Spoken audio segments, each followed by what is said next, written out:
Hello everyone welcome to rapid study 247। आज आम पढ़ा शब्द क्या कहती शब्द को केते भाग में विभक्त कर तार संज्ञा गुड़िक आज आम जाना। अर्थ प्रकाश करुथिबा गोटे वर्ण बा एकाधिक वर्णर समष्टि को शब्द कहती। अर्थ प्रकाश करुथिबा गोटे वर्ण तार अर्थ प्रकाश करुथिबा बा एकाधिक वर्णर समष्टि को कौन कहती ना शब्द कहती। जमीती कि आम उदाहरण देखा राम रामरू आम जदि खाली रा कहवा कि बुझीपर कि तो बुझीपारानी तो सेमती राम तो खाली जदि आम म कहवा तो मोर भी किसी जानीपारानी तो सेटा केमती गोटे शब्द हो पार कि हो पार ना। तो से कथा कह कि अर्थ प्रकाश करुथिबा गोटे वर्ण बा एकाधिक वर्णर समष्टि को शब्द कहती। जमती फल तापर आ गोटे साहित्य आंब आकाश बाणी इत्यादि। तो आम चाहिए जदि आउ किछि एक्स्ट्रा एग्जांपल भी दे पारिबा। अच्छा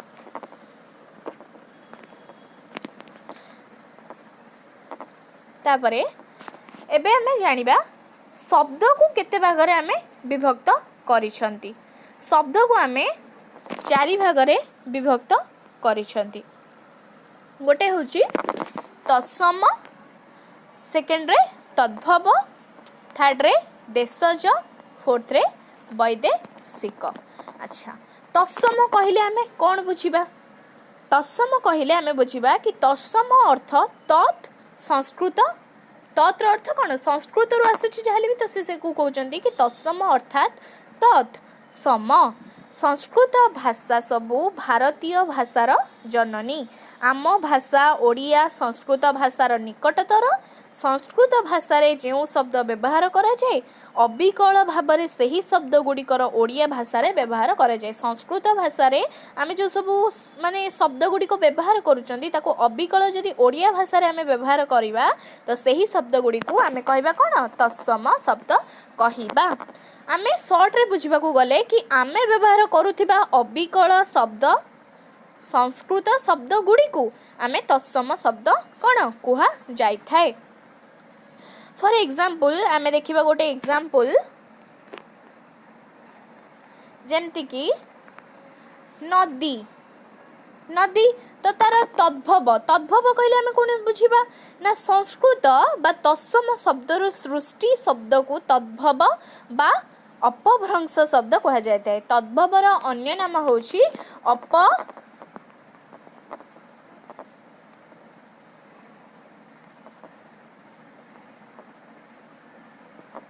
अन्य नाम कौन अपभ्रंश। तो से कथा कहते कि संस्कृत बा तत्सम शब्दरू सृष्टि शब्द को आमे तद्भव बा अपभ्रंश शब्द कहा जाई थाए। तो तत्सम तद्भवर संजोग रही से दी जनकर कौन पे संजोग रही ना आमे जो तत्सम कहले आमे व्यवहार करुवा अविकल संस्कृत शब्द को आमे तत्सम कहचे। तो सेमती तद्भव कहले आमे बुझुचे कौन ना संस्कृत बा तत्सम शब्दर सृष्टि शब्द को जो तद्भव शब्द कह जाए। संस्कृत शब्दर जो शब्दटा सृष्टि होची ताको आमे कहबा कौन तद्भव शब्द। जेमती कि तत्सम रे आमे नदी कहचे तो तद्भव रे आमे कौन कहचे नई कहचे जेमती हम डेली लाइफ रे उच्चारण करूचे। तो जमती तत्सम शब्द रे आमे गाभी कहूचे तो आमर तद्भव शब्द रे कौन कहूचे गाई कहूचे। जमती कर्ण तो कौन कान घृत घी वंश बाउंस मांस माउंस एमती आमे सब कहूचे। तो चाहिए भी आमे आउ किछि एक्स्ट्रा एग्जांपल नहीं पारिबा। दधी दही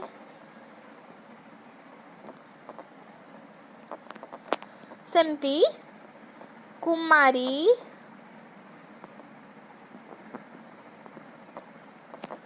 कुमारी कौन कुआरी सेमती आमे एग्जांपल नहीं परिबा। तापरे घृत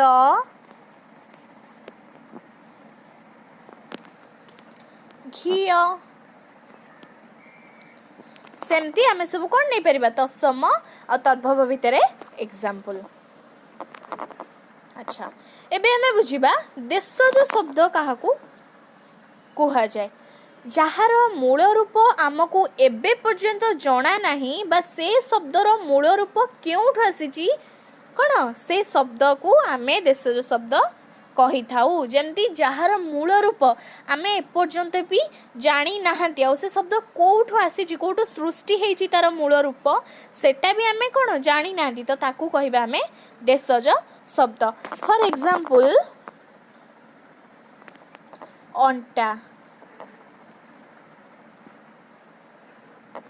अंटार मूल कौन आमे जानी कि अंटार मूल शब्द बा मूल रूप कोठो आसी आमे जानी नाहंती किंतु आमे कौन आम डेली लाइफ रे उच्चारण करूछंती कि आम अंटाटा आज कष्ट होची किंबा पीड़ा होची आमे कहउछंती ना नहीं सेमती तो अंटार आमे मूल रूप जानी नाहंती किंतु आमे उच्चारण करूछंती तो सेटा को आमे कहिबा देशज शब्द। जेमती कि आ गोटे एग्जांपल चाळ चाळर मूल रूप आमे जानि नाहंती किंतु आमे कोन ताकू उच्चारण करूछंती ना नहीं शब्द आकार रे। आ गोटे हैला छपर सेमती आपण माने आउ भी एग्जांपल नै परिबे। आ गोटे हाड़ हाड़र मूल शब्द कोठो आसी आमे जानि नाहंती किंतु आमे कोन करछंती उच्चारण करूछंती।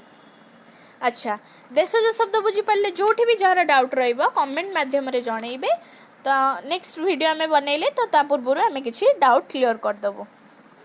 तो एबे हमें बुझिबा वैदेशिक शब्द काहाकू कुहा जाए शासन सूत्र रे हेउ किंबा व्यवसाय वाणिज्य सूत्र रे हेउ किंबा देशांतरीकरण सूत्र रे हेउ ओडिशार अधिवासी माने अन्य भाषाभाषी बा विदेशी मानक संस्पर्श रे आसीबा फल रे सेमानक भाषार केतेक शब्द आम भाषा रे अनुरूप भावरे बा सामान्य परिवर्तित होई प्रवेश करिछि एगुडी को वैदेशिक शब्द कहुए। आमे शॉर्ट रे बुझिले कि आमर वैदेशिक संस्पर्श रे आसीथिबार जतेक सब भाषा भाषी केतेक शब्द आम भाषा रे जो अनुरूप हेउची तार जो आ गोटे भावटा सृष्टि होउची तो सामान्य परिवर्तन से भाव रे आसीबो काहे ना विदेश भाषा तो सेथिरे आम भाषा जाहले भी किछिटा कोन परिवर्तन आसीबो तो से परिवर्तन जो प्रवेश करिछि ताहाको आमे कहबा वैदेशिक शब्द आमे कोन कुहंती। फॉर एग्जांपल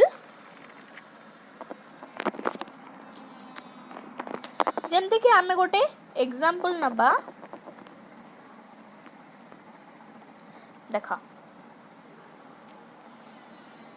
वैदेशिक कएदी एटा कोन हमर अरबी शब्द किंतु आमे ताकू कहबा कोन वैदेशिक शब्द रे आमे ताकू उच्चारण करूचे तर्जमा फायदा तापरे कोन सिंधुक ए सब हमर कोन वैदेशिक शब्द अरबी रो शब्द एटा किंतु आमे ताकू कोन करचंती ना ताकू उच्चारण करूचंती उच्चारण जो आमे करूचंती तादरे किछिटा परिवर्तन आसुची आम भाषा और वैदेशिक भाषा भितर तो सेटा को आमे कहबा कि वैदेशिक शब्द। आ गोटे एग्जांपल देखंतु पार्सीर अंगूर खाता तारीख आमे को कोन इंग्रजी माध्यम रे आमे भी उच्चारण करूचंती आम डेली लाइफ रे तारीख बा डेट जोटा खाता तापरे कोन अंगूर ते गुड सब आमे उच्चारण करूचंती एई गुडा को आमे कहिबा कोन वैदेशिक शब्द। आ गोटे लास्ट एग्जांपल तुर्की मानकर कुली कैंची बंधुक ए सब भी आमे कोन हमर डेली लाइफ रे उच्चारण करूचंती से सेटा को कहिबा को चाहूची कि वैदेशिक शब्द काहा को कुहा जाय ना शासन सूत्र रे हेउ किंबा व्यवसाय वाणिज्य सूत्र रे हेउ किंबा देशांतरीकरण सूत्र रे हेउ ओडिशार अधिवासी माने अन्य भाषाभाषी बा विदेशी मानक संस्पर्श रे आसीबा फल रे सेमानक भाषार केतेक शब्द आम भाषा रे अनुरूप भाव रे बा सामान्य परिवर्तित होई प्रकाश करिछि एही गुडी को हमें कोन कहबा वैदेशिक शब्द कुहा जाय। अच्छा आज आम जानले शब्द काहाकू कुहा जाए शब्द केते भाग रे विभक्त होइछि ओ तार उदाहरण गुडी को आमे जानिले। तो आ गोटे आमे जानिबा मौलिक शब्द काहाकू कहती मौलिक शब्द जो शब्द गुड़िक एकक अर्थात एथिरु गोटिए ध्वनि बा वर्ण को ताहा पर्यायवाची अर्थ प्रकाश करने को अक्षम हुए ताको मौलिक शब्द कहती। से कौच कि जो शब्द गुड़िक गोटे शब्द देख आम ने राम एकक अर्थात एथिरु गोटिए ध्वनि राम राम गोटे ध्वनि है तो गोटिए ध्वनि बा वर्ण को ताहा पर्यायवाची अर्थ प्रकाश करथिबो गोटे पर्यायवाची गोटे सेक्शन ने अर्थ प्रकाश करने को आमे जो अक्षम होचंती अर्थ प्रकाश करने को कौन अक्षम हुए ताहाकू आमे कहबा कौन मौलिक शब्द कहती। आज हमें बुझिले शब्द क्या कह जाए मौलिक शब्द क्या कहती शब्द केते भागर विभक्त यथा तत्सम तद्भव देशज वैदेशिक तार डेफिनेशन सब जानले तार एग्जांपल भी सब जानले। जदि आपण मन में किसी भी डाउट थी तो कमेंट माध्यम जनइबे देन परवर्ती समय आम जो भिडियोटी बनइबू से आपणकर जहाँ सब डाउट थी क्लीयर कर सारापर देन आम आग को बढ़ा। जदि आपन को भिडियोटी भल लगी देन लाइक कमेंट शेयर करदेवे। Thank you.